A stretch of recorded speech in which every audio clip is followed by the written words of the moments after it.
보장병력도 없이 여기서 얼마나 버티겠습니까? 자, 여러분 안녕하십니까? 무비프레스 시청자 여러분, 오동진의 Always Movie 시작합니다. 저는 영화평론가 오동진입니다. 오늘은 류승환 감독의 모가디슈 얘기를 해드리겠습니다. 자, 우리말 중에 이런 말이 있죠. 외곽을 때리는 노련한 수법이라고 말이죠. 이번 류승환 감독이 그랬습니다. 외곽을 칩니다. 그런데 그 수법이 아주 노련하죠. 신작 모가디슈 얘기입니다. 드디어 대통령 변상. 대한민국 역사적인 유행 타임.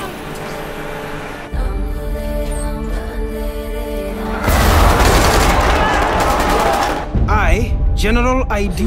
Nation.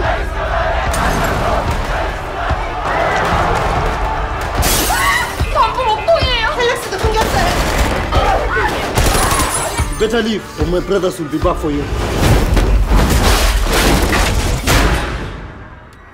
우리가 같이 편먹고 뭔가 할 수 있을 거라고 생각하고. 싸봐 이 새끼야!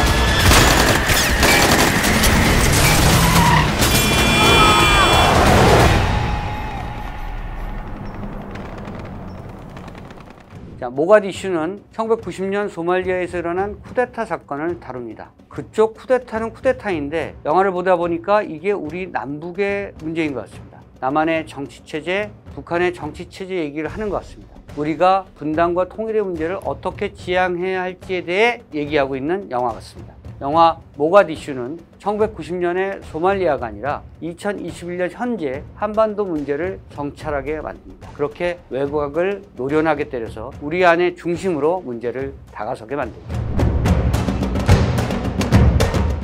자, 소말리아 하면 어떤 모습이 떠오르시나요? 영화로 얘기해 볼까요? 일단 블랙 호크 다운이 생각나시죠? 2001년에 리들리 스콧 감독이 만들었습니다. 1993년 소말리아 내전에 개입하려던 미군이 오히려 전투에서 처절하게 밀리는 얘기를 다루고 있죠. 블랙 호크가 격추됐습니다. 이후 미국은 소말리아에서 완전히 손을 떼는데요. 국내 문제만으로도 정신이 없었기 때문입니다. 당시에 대략 이때부터 대통령이었던 빌 클린턴은 비서였던 모니카 르인스키와의 백악관 미래에 빠져 있었죠. 일명 지퍼 게이트가 발생합니다. 미국민들에게는 소말리아에서 블랙 호크가 격추당한 일보다도 더 끔찍하게 자존심 상하는 일이었죠. 그러니까 국내 문제에 더 신경을 쓸 수밖에 없었겠죠. 캡틴 필립스라는 영화도 있습니다. 톰 행크스가 주연을 맡았었죠. 조그만 배에 탄 해적들이 미국의 거대한 유조선을 납치하는 얘기입니다. 그러나 뭐니 해도 소말리아 하면 우리의 아덴만 작전 얘기를 빼놓을 수가 없겠죠. 해적들에게 납치된 우리의 선박과 선장 석혜균 씨를 우리 특수부대가 구출해 냈었죠. 자, 소말리아 하면 왜 해적일까요? 소말리아는 소위 아프리카의 뿔로 불리는 나라입니다. 지도를 꼭 보시기 바랍니다. 지도를 보시면 아실 수가 있습니다. 왼쪽으로는 케냐가 있고요. 그 위는 에티오피아가 있죠. 이 나라는 홍해의 맞은편에 있는데요. 홍해로 들어가는 좁은 해협, 곧 아덴만의 길목에 있다 보니까 해적 활동을 하기에 딱 좋은 지형의 국가입니다. 소말리아 내전의 근 원인을 따지면 19세기 말 이탈리아와 영국이 소말리아를 분할 식민지로 삼았던 것에서 찾을 수가 있습니다. 그 때문에 국가 내부의 부족 간에 심각한 분열이 생기게 됐었죠. 이후 독립정부가 들어서는가 했지만 60년대에 바레 장군이 쿠데타로 정권을 잡고 장기 집권을 이어갑니다. 그리고 이에 대한 반정부 시위가 결국 내전으로 이어진 것이죠. 자, 영화에도 나오는데요. 반정부 단체 이름이 USC입니다. 곧 유나이티드 소말리아 콩그레스, 통일 소말리아 회의라는 이름이죠. 사회주의 독재 정권이었던 바레 정부를 몰아내는데 이 USC가 성공하지만 내부의 마흐디 대통령과 아이디드 의장 간의 권력 다툼이 오래고 긴 내전 상황으로 나라를 몰아갑니다. 소말리아 내전이 발생하는 거죠. 영화 모가디슈의 처음 장면들을 보면 북한 대사관이 왜 바레 정권과 가까워 보이는지 그 이유를 아실 겁니다. 바레 정권은 사회주의 독재 정부였습니다. 자, 어쨌든 미국은 1993년 내전에 개입했다가 블랙 호크 다운 사건으로 개망신을 당한 후에 완전히 발을 빼고 유엔 다국적 군 상황도 그리 다르지 않습니다. 그리고 나서 해적배들이 들끓게 된 거죠. 나라의 시스템이 통하지 않는 그런 국가가 된 셈입니다.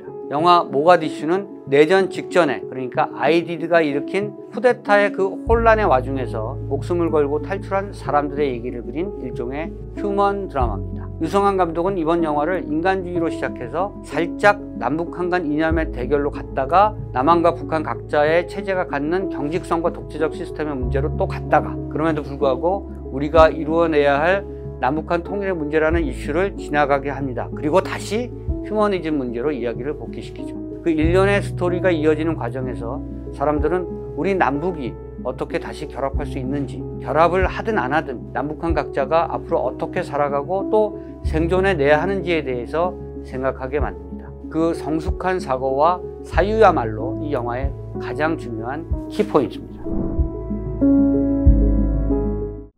정치적 시선이 매우 올바르고 따뜻합니다. 유승환이 정신적으로 또 사회과학적으로 크게 성장하고 있음을 보여줍니다.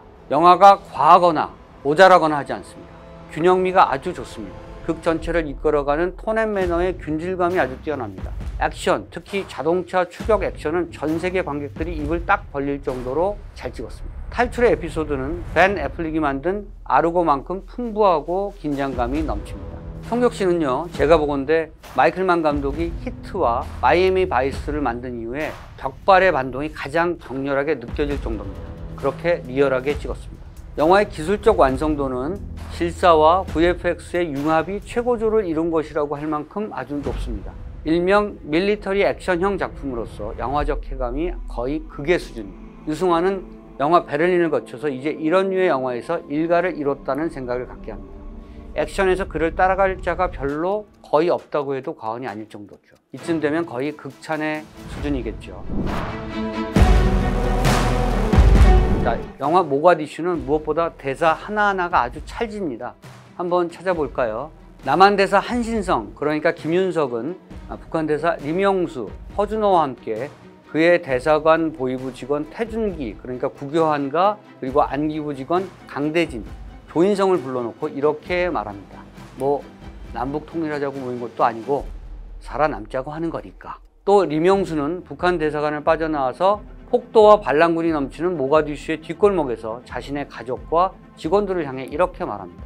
자, 이제부터 우리의 투쟁 목표는 생존이야. 다들 알겠어? 한신성과 림영수는 바깥의 총격 소리를 들으면서 이렇게 둘이서 대화를 나눕니다. 살다 보니까 진실이 한 개가 아니라 두 개더라고요. 자, 그리고 두 사람은 천신만고 끝에 케냐로 탈출한 후에 비행기에서 내리면서 일부러 따로따로 내립니다.